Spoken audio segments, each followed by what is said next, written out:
Bem-Estar, um podcast da Revista Consulta.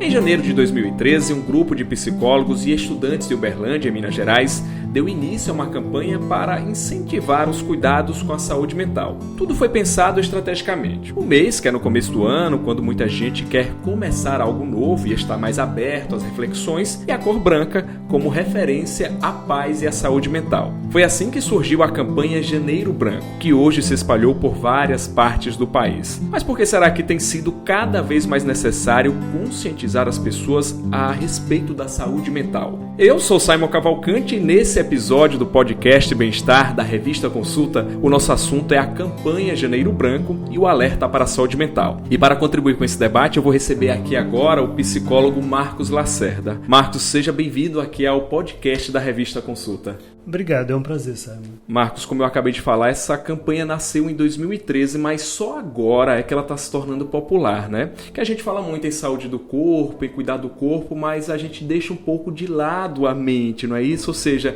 é uma parte que merece mais atenção e é o objetivo dessa campanha? O objetivo dessa campanha é, se você quer um ano novo, você precisa merecer este ano novo. E para merecer, você precisa se cuidar. E ainda há muito preconceito com a questão da saúde mental. E essa saúde mental que se quer falar não é só a saúde mental do indivíduo se cuidar, mas da sociedade como um todo. Porque hoje em dia vive-se num mundo de muita aparência, sobretudo por causa da tecnologia. Então o que é que acontece? As pessoas tendem a negar até para elas mesmas o que elas estão passando, o que elas estão sofrendo, o que elas estão vivendo. E quando elas finalmente procuram uma ajuda, elas já estão com coisas bem mais graves e bem mais crônicas. Então, você que está me ouvindo, se você começa a sentir certos desconfortos, certas coisas, e você acha que tem que parecer o perfeito, porque sua imagem tem que ser perfeita, porque na sua empresa você não pode falhar, tenha cuidado, porque você pode estar adoecendo e você precisa cuidar da sua saúde mental. Agora, por que, né? Ao longo dos anos, a mente era deixada de lado, né? Passou-se um tempo em que não se preocupava nem com a saúde do corpo, mas veio essa preocupação, muito se trabalhou, muito se conscientizou, mas a mente era como se não precisasse de cuidados. Porque os problemas mentais, eles não aparecem em exames de laboratório nem aparecem em exames de imagem. Então, quando alguém diz que está com uma dor muito grande e essa dor não consegue ser vista em imagens ou em exames de sangue ou qualquer coisa assim, ninguém leva isso a sério. Quando alguém diz que tem uma dor na alma que não passa e que impede ela de se levantar de uma cama e que impede ela de produzir alguma coisa e todas as taxas dela estão em ordens e toda a musculatura dela está bem, as pessoas não levam a sério. E isso é sério, porque a gente é mais do que o corpo da gente. Na verdade, tudo o que eu não resolvo dentro de mim aparece na forma de uma doença física ou de uma doença psíquica. E é preciso acabar com esse preconceito. Eu tenho uma clínica há 26 anos. Antigamente, algumas pessoas, para serem atendidas por mim, escondiam o carro 2 quarteirões do consultório para nem o carro ser visto. Mas hoje em dia eu ainda recebo pessoas que vêm dizendo que não são loucas. E psicólogo ou psiquiatra não é coisa para louco. Da mesma maneira que você precisa de um cardiologista em algum momento da sua vida, ou você precisa de um oftalmologista em algum momento da sua vida, há questões mentais que você não vai conseguir resolver sozinha e que você precisa de um apoio ou de um psicólogo e um psiquiatra para alguma medicação. Bom, e não cuidar leva a essas doenças, né, que estão se tornando tão comuns. Vamos relatar quais são as principais? Das doenças físicas, todas vão estar envolvidas nisso. Você tem gastrites, úlceras, problemas de coração, de hipertensão. Mas se a gente pega as psíquicas, você vai ter a depressão como uma grande epidemia. Hoje em dia as pessoas estão cada vez mais deprimidas, e os transtornos de ansiedade. Porque as pessoas falam muito, fulano sofre de pânico, fulano tem fobia disso. Isso tudo são transtornos ansiosos. Você vai ter transtorno ansioso do pânico, da agorafobia, você vai ter o TOC, que é o transtorno obsessivo compulsivo. Isso tudo está dentro do quadro dos transtornos ansiosos. E eu preciso dizer uma coisa aqui para quebrar um mito que se costuma falar muito. Fulano está deprimido, é falta de Deus na vida dessa pessoa. Fulano está assim, é falta de arrumar uma lavagem de roupa para passar. Não é não. Depressão é uma doença grave que precisa ser diagnosticada, tratada, medicada, porque é uma doença que pode levar, inclusive, à morte. E nada tem a ver com falta de fé, nada tem a ver com isso. Há pessoas de muita fé, como nós tivemos exemplos recentemente de padres renomados no país, que vieram a público dizer: estou me tratando de um transtorno ansioso, estou me tratando de uma depressão. Isso nada tem a ver com fé. É uma doença e precisa ser tratada. Marcos, vamos tratar aí sobre esses dois aspectos, né? O transtorno da ansiedade e da depressão, né? Por exemplo, a ansiedade. É muito comum hoje a gente ouvir até amigos, tá todo mundo dizendo: eu sou muito ansioso, a ansiedade me atrapalha muito no dia a dia e tal, mas não necessariamente. A gente hoje é mais ansioso, né? Eu acho que a sociedade nos torna mais ansiosos, mas não necessariamente essa ansiedade ainda é algo grave, mas pode chegar a ser esse ponto de um transtorno. Porque, na verdade, existem dois tipos de ansiedade. Eu preciso da ansiedade. A ansiedade é uma coisa saudável, ela não é necessariamente uma coisa ruim. Então, para eu estar agora com você fazendo essa gravação, eu preciso do mínimo de ansiedade dentro de mim, senão isso não vai acontecer. Isso é natural. Isso é natural. O problema é quando você começa a estar num estado ansioso que não passa. E como a vida está demandando muito e cada vez mais, e está demandando uma perfeição que ninguém vai atingir, então eu acho que a melhor imagem é essa. Imagine uma panela de pressão sem a válvula de escape. Então, é natural que você se estresse, que você tenha um nível de estresse, que esse estresse lhe motive e lhe leve a fazer coisas. Mas se você não tem a válvula de escape e você fica o tempo inteiro na pressão, você vai explodir. E é isso que tem acontecido atualmente. Então você acha que essa rotina nossa, essa correria do dia a dia, em que a gente tem que dar conta de muitos compromissos, no dia a dia de trabalho, de filho e tal,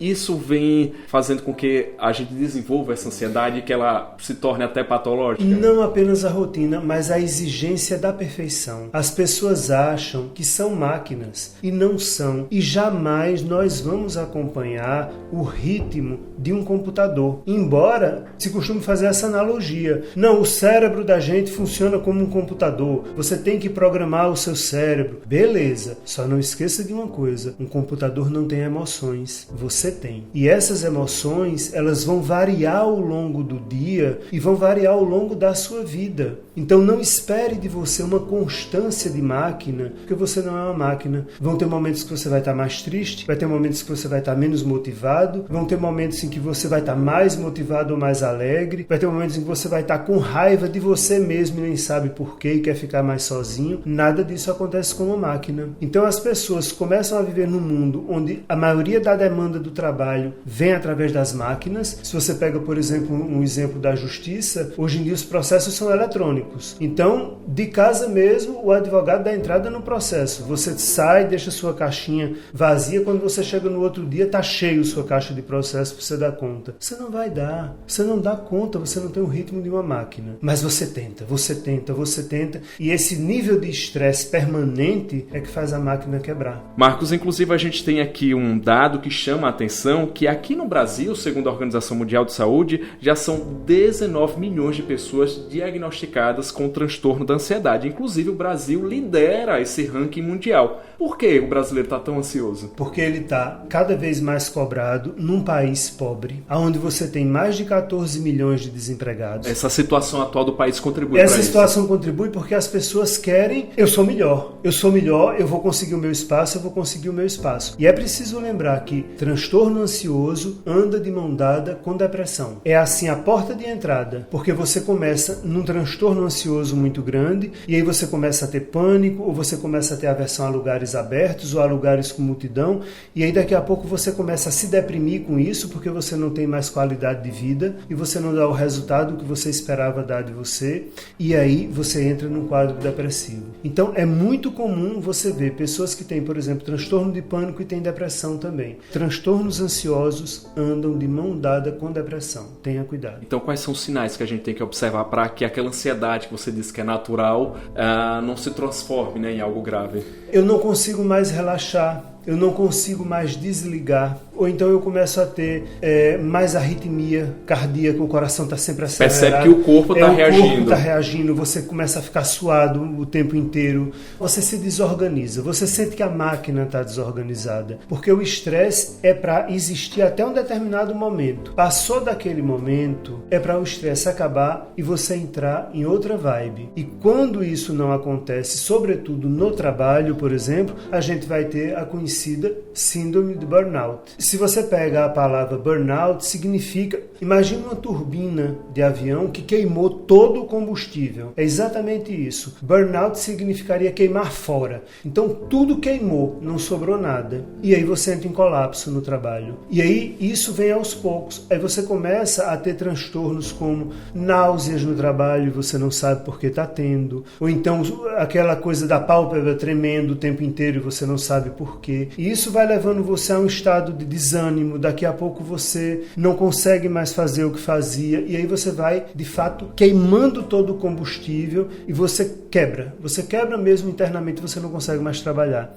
E o trabalho vira um lugar aversivo, fisicamente aversivo. Quem entra no burnout, às vezes ele não consegue entrar no ambiente de trabalho. Sente repulsa às vezes em passar, na frente, né? Quando tá de ele começa férias, a ter por exemplo. crises de ansiedade de passar em frente ao lugar, porque ele não saiu daquela, não teve o desligamento. Então, é preciso cuidar da sua saúde mental, aprendendo a desligar. Se você começar a observar que você só trabalha, que você não tem tempo para a vida, que você não tem tempo para a sua família, que você não tem tempo para a diversão, que o trabalho continua dentro da sua cabeça, mesmo quando você está em casa. Quando se permite sair, só fala de Quando trabalho. se permite, só fala de trabalho. É hora de você parar e dizer, pera lá, o que é? Aí você que está me ouvindo pode dizer, tá, mas eu preciso do dinheiro, eu não posso ficar desempregado. É verdade, mas eu lhe faço uma pergunta. Tudo bem, mas valerá a pena você ganhar esse dinheiro para gastar com medicação? Porque no final das contas, muita gente está trabalhando para pagar médico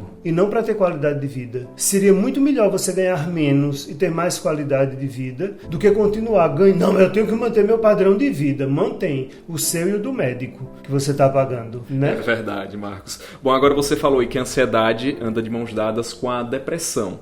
Agora, a ansiedade as pessoas têm mais facilidade em admitir. Parece até que virou moda. Ah, estou ansioso, como a gente falou agora há pouco. Já a depressão, ainda existe uma barreira. Muita gente ainda não aceita, né? Ah, fulano de tal... Ah, isso eu utilizando até alguns termos, não, isso é besteira, isso é fácil de resolver, enfim, né? Julga a pessoa que tá com depressão, né? E ela, inclusive, a depressão é considerado o mal do século, né? Que vem preocupando muito, né? E a depressão, por que ela vem crescendo tanto? Quais são os sinais? Como identificar que uma pessoa tá com sinais realmente de depressão? Em primeiro lugar, as pessoas julgam, e as que têm depressão têm dificuldade de assumir, porque são julgadas. Como eu disse no começo, é falta de Deus, não é nada disso não. E o que é que acontece? Por que é isso? Porque muitas vezes a pessoa olha para a vida dela e diz, mas eu tenho tudo, por que eu não estou feliz? Eu tenho uma boa família, eu tenho um bom emprego, e quem olha de fora também diz isso. Diz, ora, está reclamando de barriga cheia. Como assim? Quer dizer, um caso clássico que a gente tem, que a gente pode citar, que teve uma depressão e que teve até transtorno alimentar por causa disso, a princesa Diana, na época, e aí as pessoas diziam, mas ela é uma princesa, ela tem tudo, ela pode passar a vida sem repetir uma roupa nem um dia da vida dela. Que história é essa que ela está com depressão? Bens materiais compram conforto, mas não compram felicidade, como as pessoas costumam dizer. Ah, dinheiro compra felicidade. Não compra, compra conforto. O que compra felicidade é eu ter um objetivo de vida claro para mim.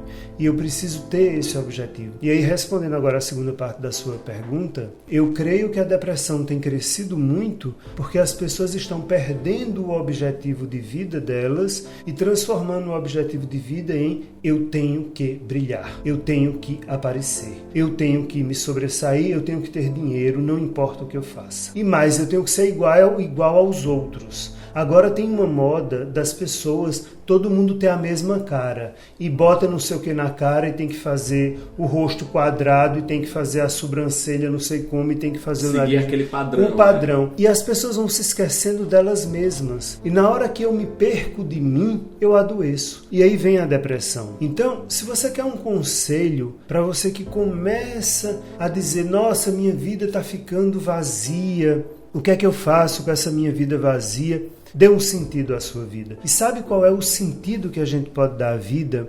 Fazer alguma coisa de útil para o outro. Porque se eu faço alguma coisa apenas pensando em ganhar dinheiro, isso não faz o menor sentido, isso não tem sentido nenhum. Seja qual for minha função, seja o que quer que eu faça, eu tenho que entender que eu estou servindo ao outro, que eu estou servindo à sociedade. Ainda que você seja um burocrata do serviço público, pare para pensar que se você não fizer aquilo, você pode atrapalhar muito a vida de uma pessoa ou facilitar muito a vida de uma pessoa. Então, se você quer um sentido para a sua vida, estenda a mão para o outro. E não precisa de nada religioso para isso, não. É porque quando eu salvo o outro, eu salvo a mim mesmo. Quando eu enxugo a lágrima do outro, eu enxugo a minha própria lágrima. Porque o outro é tão humano quanto eu. E ao resgatar o outro, eu resgato a minha humanidade, que se perdeu e que me faz me perder de mim mesmo. E ao me perder de mim, eu entro num vazio existencial e num buraco que eu acabo dizendo, viver para quê? Então, melhor que eu me mate. Esse seria o término de uma depressão, melhor que eu me mate. Não, melhor que você não se mate, porque se matar é uma solução definitiva para uma situação transitória. Tudo pode ser transitório na vida, essas doenças mentais podem ser tratadas e você pode ter uma qualidade de vida. Então, acredite em você e, sobretudo, entenda que a única salvação para nós, enquanto espécie, é ajudarmos e servirmos uns aos outros. Senão a vida perde o sentido. E esse olhar do próximo pra gente também é importante até para saber identificar, né? Ou seja, a gente tem que observar um familiar, um amigo que está dando esses sinais de que algo não vai bem com ele, né? Quando isso acontecer, não julgue, não critique, estenda a mão. Ajude. Aí você vai dizer, fulano está fazendo isso para chamar atenção. Fulano tentou se matar tomando não sei quanto de remédio porque queria chamar atenção. Existem casos em que as pessoas tentam se matar para chamar atenção. Existem. Agora, para pensar. Você acha que essa pessoa está sadia? Você acha que uma pessoa que chama a atenção desta forma está bem? Essa pessoa precisa de tratamento. Ou então uma pessoa que diz, eu preferia estar doente do que ir para o meu trabalho. Como eu já tive pacientes que me disseram isso, que estavam muito felizes porque eu precisava fazer uma cirurgia e poder tirar um atestado para não ir ao trabalho. Está saudável esse ambiente de trabalho? Essa sociedade que a gente está vivendo está saudável com esse grau de exigência? Então, essa é a ideia do Janeiro Branco. Vamos repensar essa sociedade? Não é apenas a gente se repensar individualmente, mas se repensar enquanto sociedade. Marcos, a gente está falando aí sobre esses sinais, né, que aparecem, mas a gente está falando da fase adulta, né, quando fala de trabalho e tal, mas a própria Organização Mundial de Saúde vem constatando que a depressão vem crescendo também entre crianças e adolescentes, né? Para se ter uma ideia, na faixa etária entre os 6 e os 12 anos, a depressão infantil cresceu de 4,5% para 8%, isso em uma década. Ou seja, então essa doença que é tão preocupante agora já está atingindo as crianças. E por que ela está chegando tão cedo? Não apenas o número de depressão infantil cresceu, o número de suicídio infantil cresceu. E por que isso? Porque as crianças, tanto as crianças quanto os velhos, estão sendo deixados de lado. São as duas pontas da linha social, criança e velho. Então, criança fica para lá, não tem vez, não interessa, toma o celular, toma o computador, fica quieto. Velho não, fica lá na cadeirinha de balanço, ou então não tem nada da história de velho namorado e ter vida sexual. Observa, por que se faz isso com criança e se faz isso com velho? Porque são as duas pontas da sociedade que não produzem. Então, parece que na sociedade que a gente vive só tem importância quem produz, quem dá alguma coisa à sociedade. Se não, deixa de lado. E as crianças estão cada vez mais esquecidas por pais que precisam produzir. E eu tenho que produzir, inclusive, para meu filho ter alguma coisa. Uma desculpa, né? De que é para dar uma qualidade de vida ao filho. E aí sobrecarregam o filho com uma coisa absurda para fazer, porque tem a escola, porque tem o inglês, porque tem o judô, porque tem a natação, porque tem o curso do português, porque tem. E no final das contas, cadê o afeto? Cadê o dizer, ei, vamos ser família aqui? Então, essa coisa de velho e criança, para mim, é uma coisa muito séria dentro da sociedade, porque são exatamente as partes não produtivas e que parecem que podem ser esquecidas. Um parece que precisa ser super estimulado a produzir, que é a criança, e aí ela não aguenta porque ela precisa ser criança. E aí ela quebra e diz, bom, o que é viver é isso, então não quero, não tem graça. E os velhos são deixados de lado, porque, bom, o que é que está fazendo aqui que não tem mais nada para me dar? E aí tem uma certa vingança inconsciente nisso. Porque os pais que tratam as crianças desse jeito, quando as crianças crescem, os pais estão velhos, e aí esses velhos são tratados como as crianças eram tratadas. Então, se você quer ter uma velhice legal, trate legal a infância, porque senão essa vingança vem. E não, a sua criança não precisa ser uma máquina que vai ter que ser treinada para produzir. Não, ela precisa brincar, ela precisa de colegas, ela precisa ver bichos, ela precisa ver animais. Eu conheci uma criança que só tinha visto, até a idade que eu conheci ele, só tinha visto uma galinha em fotografia, nunca tinha visto uma galinha de verdade. Onde está a infância? Ou seja, as crianças estão enclausuradas, né? Vivem da escola para casa, e os pais, desculpa, tem a questão da violência, mais aí das tecnologias, e acha que só dar a tecnologia, dar um celular ali para ele jogar, que já é o suficiente. E cobradas, né? Cobradas a aprenda, seja o melhor, saiba, seja melhor do que seu colega, supere, tá? Quer dizer, deixou inclusive de se ensinar solidariedade, deixou de se ensinar assim, ajude o seu colega, não, é supere, né? Como você tirou essa nota, você viu a nota de fulano, foi tanto, como você... E aí tem o grupo de mãe do WhatsApp que enlouquece seguindo a escola do filho, porque teve a prova e todo mundo tirou 10 e minha filha tirou 8. Quer dizer, para um pouco, a gente não é máquina. E aí as pessoas se matam em vida, infelizes. Bom, Marcos, então, como numa consulta, né, para a gente encerrar aqui o nosso papo, qual a mensagem que você deixaria para todas as pessoas, independente da faixa etária, seja criança, adultos, idosos, o que é que as pessoas têm que observar, quais são os cuidados que ela tem que ter para não entrar nessas estatísticas aí que a gente mostrou, né, que são tão preocupantes? Sentir-se mal não é normal. As pessoas hoje em dia se sentem mal. Tem insônia, tem terror noturno, e tudo é normal. As pessoas estão tão acostumadas a se sentir mal que elas acham que é normal. Não é. Se você não está se sentindo bem, procure ajuda. Procure ajuda de um profissional, procure ajuda de um colega, vá conversar com pessoas. A gente não nasceu para ser infeliz nem para estar se sentindo mal. Não é normal sentir dor. Mas as pessoas sentem tanta dor postural que já parece que é normal. Tem gente que diz, não, eu já vivo com essa dor no joelho, não, eu vivo com essa dor nas costas, não, eu vivo com esse aperto no peito, com essa angústia, já faz parte de mim. Não é normal. E o Janeiro Branco está aí para dizer, vamos cuidar da nossa saúde mental, não é normal não ser feliz. Nós nascemos para a felicidade e não para a infelicidade. Então vamos ser felizes, né, Marcos? Vamos ser felizes. Tá certo. Bom, este foi o podcast Bem-Estar da Revista Consulta, e durante esse episódio, eu, Simon Cavalcante, conversei aqui com o psicólogo Marcos Lacerda sobre como ter e promover a saúde mental nos tempos de hoje. Marcos, então, muito obrigado aí pelos esclarecimentos e por todas essas dicas aí. Obrigado a você e vamos ser felizes. Tá certo. Bom, você pode ouvir e acompanhar outros episódios do podcast da Revista Consulta nas plataformas Deezer e Spotify e também no nosso site revistaconsulta.com.br. E não deixa de ver outras informações sobre saúde e bem-estar nas nossas redes sociais. Instagram e Facebook @Revista Consulta. Então, até a próxima, pessoal.